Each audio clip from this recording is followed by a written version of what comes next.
बोल सच्चिदानंद भगवान की जय। जय जय श्री राधे कृष्ण।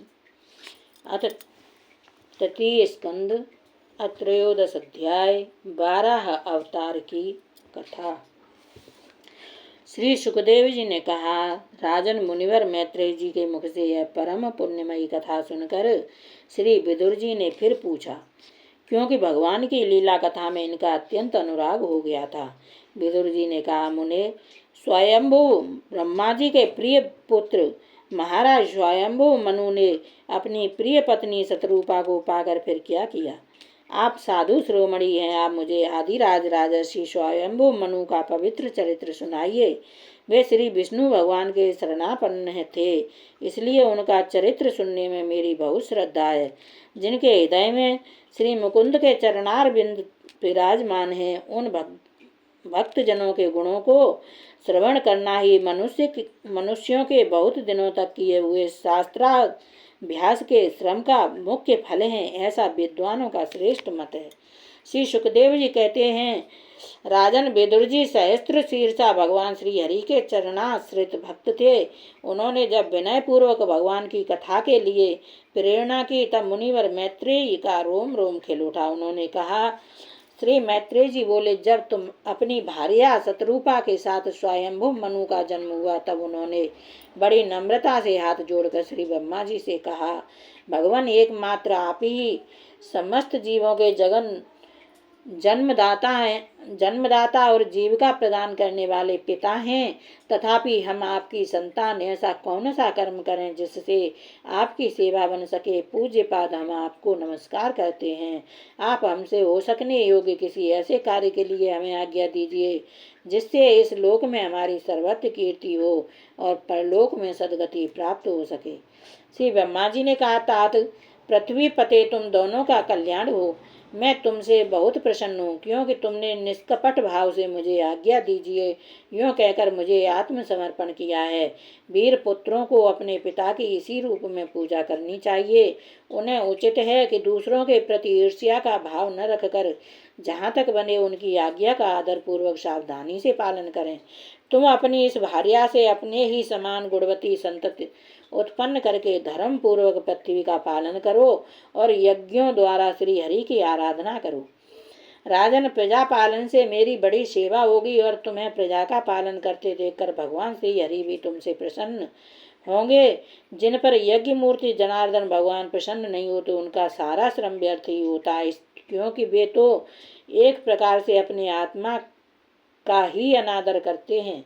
मनु जी ने कहा, पाप का नाश करने वाले पिताजी, मैं आपकी आज्ञा का पालन अवश्य करूंगा, किंतु आप इस जगत में मेरे और मेरी भावी प्रजा के रहने के लिए स्थान बतलाइए। देव सब जीवों का निवास स्थान पृथ्वी इस समय प्रलय के जल में डूबी हुई है। आप इस देवी के उद्धार का प्रयत्न कीजिए। श्री मैत्रेय जी ने कहा, पृथ्वी को इस प्रकार अथाह जल में डूबी देखकर ब्रह्मा जी बहुत देर तक मन में यह सोचते रहे कि इसे कैसे निकालूं। जिस समय मैं लोक रचना में लगा हुआ था, उस समय पृथ्वी जल में डूब जाने से रसातल को चली गई।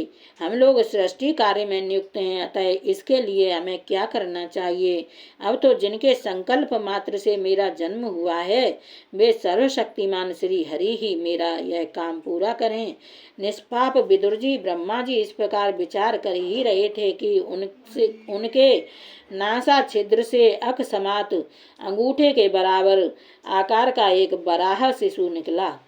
भारत, बड़े आश्चर्य की बात तो यही हुई कि आकाश में खड़ा हुआ वह बराह शिशु ब्रह्मा जी के देखते ही देखते बड़ा होकर क्षण भर में हाथी के बराबर हो गया। उस विशाल बराह मूर्ति को देखकर मरीचाद मुनिजन, सनकादि और स्वयंभव मनु के सहित श्री ब्रह्मा जी तरह तरह के विचार करने लगे।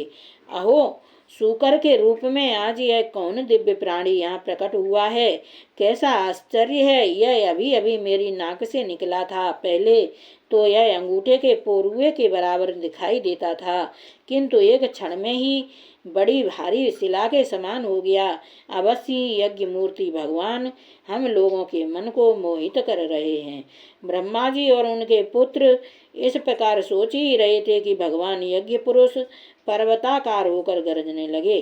सर्वशक्तिमान श्री हरि ने अपनी गर्जना से दिशाओं को प्रतिध्वनित करके ब्रह्मा और श्रेष्ठ ब्राह्मणों को हर्ष से भर दिया। अपना खेद दूर करने वाली मायामय बराह भगवान की गुरगुराहट को सुनकर वे जनलोक, तपलोक और सत्यलोक निवासी मुनिगण तीनों वेदों के परम पवित्र मंत्रों से उनकी स्तुति करने लगे।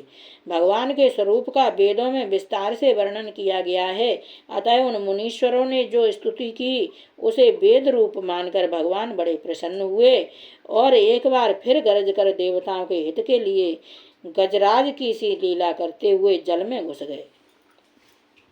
पहले वह सूकर रूप भगवान पूंछ उठाकर बड़े वेग से आकाश में उछले और अपनी गर्दन के बालों को फटकार कर खुरों के आघात से बादलों को छितराने लगे।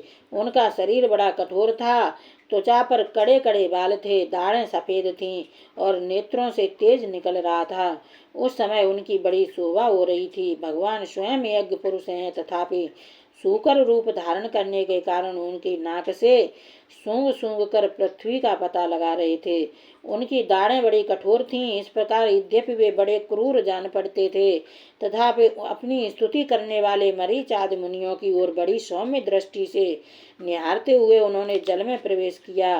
जिस समय उनका वज्रमय पर्वत के समान कठोर कलेवर जल में गिरा, तब उसके वेग से मानो समुद्र का पेट फट गया और उसमें बादलों की गड़गड़ाहट के समान बड़ा भीषण शब्द हुआ।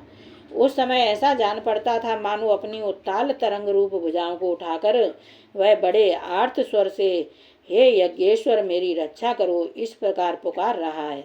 तब भगवान यज्ञ मूर्ति अपने बाण के समान पैने खुरों से जल को चीरते हुए उस अपार जल राशि के उस पार पहुँचे। वहाँ रसातल में उन्होंने समस्त जीवों की आश्रय भूता पृथ्वी को देखा, जिसे कल्पांत में शयन करने के लिए उद्यत श्री हरि ने स्वयं अपने ही उदर में लीन कर लिया था। फिर वे जल में डूबी हुई पृथ्वी को अपनी दाढ़ों पर लेकर रसातल से ऊपर आए। उस समय उनकी बड़ी शोभा हो रही थी। जल से बाहर आते समय उनके मार्ग में विघ्न डालने के लिए महापराक्रमी हिरण्याक्ष ने जल के भीतर ही उन पर गदा से आक्रमण किया। इससे उनका क्रोध चक्र के समान तीक्ष्ण हो गया और उन्होंने उसे लीला से ही इस प्रकार मार डाला जैसे सिंह हाथी को मार डालता है। उस समय उसके रक्त से थूथनी तथा कनपटी सन जाने के कारण वे ऐसे जान पड़ते थे मानो कोई गजराज लाल मिट्टी के टीले में टक्कर मार कर आया हो। तात जैसे गजराज अपने दांतों पर कमल पुष्प धारण कर ले, उसी प्रकार अपने सफेद दांतों को की नोक पर पृथ्वी को धारण कर जल से बाहर निकले हुए तमाल के समान नीलवर्ण बराह भगवान को देखकर ब्रह्मा मरीच आदि को निश्चय हो गया कि ये भगवान ही हैं। तब वे हाथ जोड़कर वेद वाक्यों से उनकी स्तुति करने लगे। बोल बराह भगवान की जय। ऋषियों ने कहा, भगवान अजित आपकी जय हो, जय हो। यज्ञपति आप अपने वेद त्रयी रूप विग्रह को फटकार रहे हैं, आपको नमस्कार है। आपके रोम कूपों में संपूर्ण यज्ञ लीन है। आपने पृथ्वी का उद्धार करने के लिए ही यह सूकर रूप धारण किया है, आपको नमस्कार है। देव दुराचारियों को आपके शरीर का दर्शन होना अत्यंत कठिन है, क्योंकि यह यज्ञ रूप है। इसकी त्वचा में गायत्री आदि छंद, रोमावली में कुश, नेत्रों में गिरत तथा चारों चरणों में होता, अध्वर्यु, उद्गाता और ब्रह्मा इन चारों ऋतुजों के कर्म हैं। ईश आपकी थुतनी, मुख के अग्रभाग में त्रुक है, नासिका छिद्रों में ध्रुवा है, उदर में ईडा यज्ञ भक्षण पात्र है, कानों में चमस है, मुख में प्राशित्र ब्रह्म भाग पात्र है और कंठ छिद्र में ग्रह सोम पात्र है। भगवान आपका जो चबाना है वही अग्निहोत्र है। बार बार अवतार लेना यज्ञ स्वरूप आपकी तीक्ष्णी इष्ट है। गर्दन उप सद 3 इष्टियां हैं, दोनों दाणे प्रायणीय दीक्षा के बाद की इष्टि और उदयनीय यज्ञ समाप्ति की इष्टि है। जिह्वा प्रवर्ग्य प्रत्येक उपसद के पूर्व किया जाने वाला महावीर नामक कर्म है। सिर सभ्य होम रहित अग्नि और आवसथ्य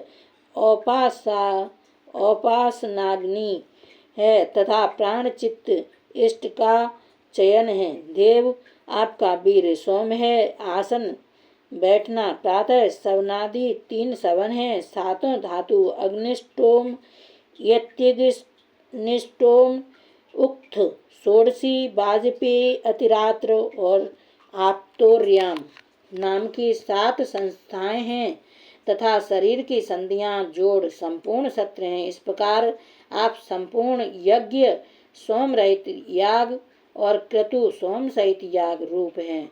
यज्ञानुष्ठान रूप इष्टियां आपके अंगों को मिलाए रखने वाली मांसपेशियां हैं। समस्त मंत्र देवता द्रव्य यज्ञ और कर्म आपके ही स्वरूप हैं। आपको नमस्कार है। वैराग्य भक्ति और मन की एकाग्रता से जिस ज्ञान का अनुभव होता है वह आपका स्वरूप ही है तथा आप ही सबके विद्या गुरु हैं।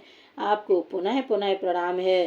पृथ्वी को धारण करने वाले भगवान, आपकी दाढ़ों की नोक पर रखी हुई है पूर्वतादि मंडित पृथ्वी ऐसी सुशोभित हो रही है जैसे वन में से निकलकर बाहर आए हुए किसी गजराज के दांतों पर पत्र युक्त कमलिनी रखी हो।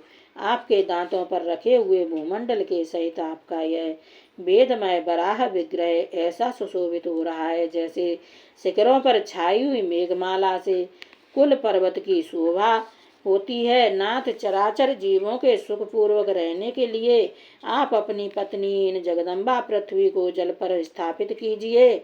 आप जगत के पिता हैं और अरण्य में अग्नि स्थापन के समान आपने इसमें धारण शक्ति रूप अपना तेज स्थापित किया है। हम आपको और इस पृथ्वी माता को प्रणाम करते हैं। प्रभु, रसातल में डूबी हुई इस पृथ्वी को निकालने का साहस आपके सिवा और कौन कर सकता था, किंतु आप तो संपूर्ण आश्चर्यों के आश्रय हैं। आपके लिए यह कोई आश्चर्य की बात नहीं है।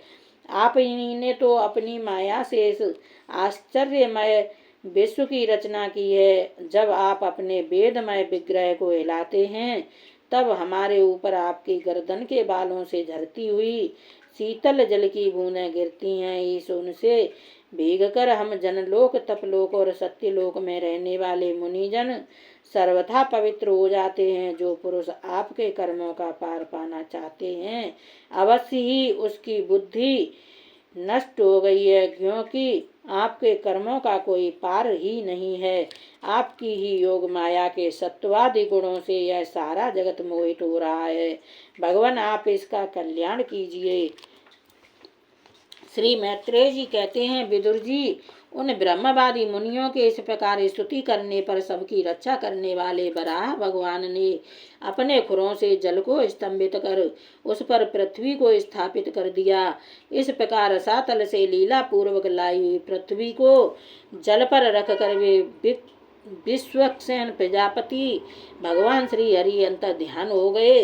विदुर जी, भगवान के लीला में चरित्र अत्यंत कीर्तनीय हैं और उनमें लगी हुई बुद्धि सब प्रकार के पाप तापों को दूर कर देती है। जो पुरुष उनकी इस मंगलमयी मंजुल कथा को भक्ति भाव से सुनता या सुनाता है उसके प्रति भक्त वत्सल भगवान अंत स्थल से बहुत शीघ्र प्रसन्न हो जाते हैं। भगवान तो सभी कामनाओं को पूर्ण करने में समर्थ हैं। उनके प्रसन्न होने पर संसार में क्या दुर्लभ है, किंतु उन तुच्छ कामनाओं की आवश्यकता ही क्या है। जो लोग उनका अनन्य भाव से भजन करते हैं उन्हें तो वे अंतर्यामी परमात्मा स्वयं अपना परम पद ही दे देते हैं।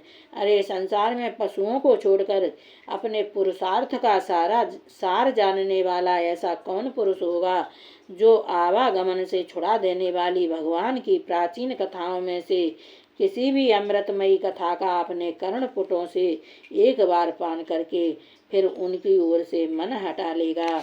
इति श्रीमद्भागवते महापुराणे पारमहंस्यायां संहितायां तृतीय स्कंधे वराह प्रादुर्भावानुवर्णने त्रयोदशो अध्याय। जय श्री राधे कृष्ण। बोल सच्चिदानंद भगवान की जय।